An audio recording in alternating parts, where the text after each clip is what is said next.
Alright, here's my audience.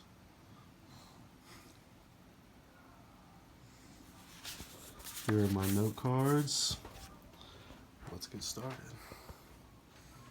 You good? Alright. Honduras, a tropical paradise with tumultuous problems. Honduras' problems are unknown to the world up until 2017 when they had a controversial presidential election which thrust them into a civil unrest. Ironically enough, I was actually there right before this period of civil unrest. When I was there, in this first slide, the flag was draped across their back due to the World Cup entry and just general pride of their country.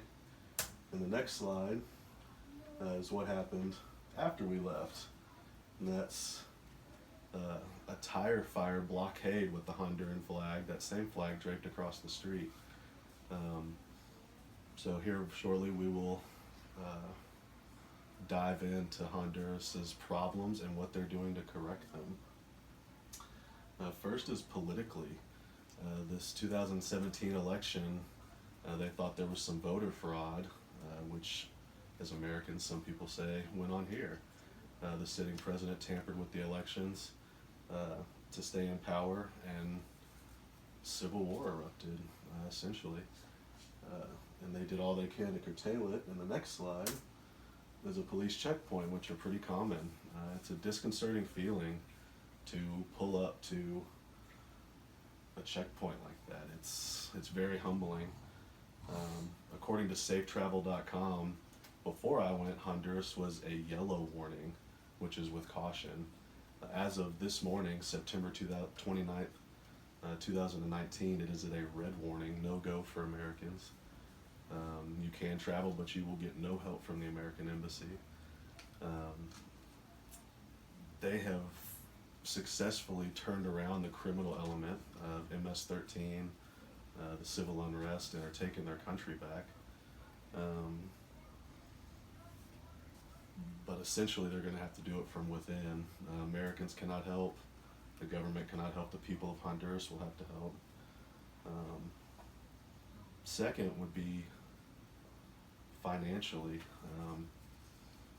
A lot of their money comes from their exports, which is coffee and bananas, although a large part of their income is through, which is not charted or kept in any sort of record, but is narco trafficking up from Colombia. They stop in Honduras and then on through the ports of America, Puerto Rico, Mexico, Miami. So Honduras has a huge narco trafficking industry, which is hard, if not impossible, to actually staple down a number to how that affects their country.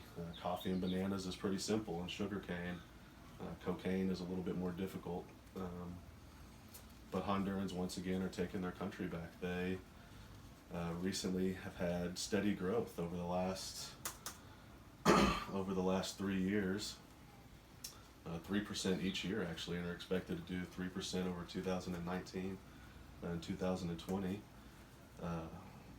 And sugarcane and tourism, which is ironic since they have a no-fly zone for Americans and New Zealanders there, according to safetravel.com.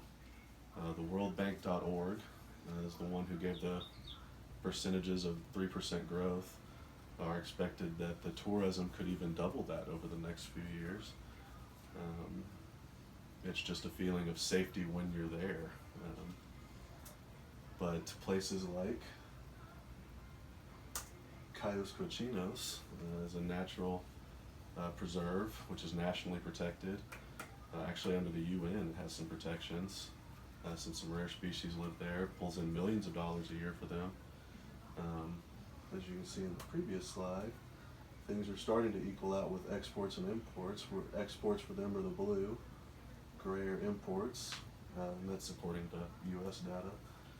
Coffee and bananas and sugarcane are on the rise, and hopefully cocaine is on the decline. So in summation, Honduras has a lot of issues, but what country doesn't? As long as they can take their country back and have a certain amount of pride in their country and put the effort in, nothing worth having comes easy. As you can see in this last slide, that's actually from my trip there when we left, with about 30 Hondurans who carry machetes around like we carry cell phones around. Treated us like kings, gave us things they never get to treat themselves to, begged us to come back. So essentially, don't judge a book by its cover, and let's help Honduras get back on its feet. Show my audience. Still 5. There we go.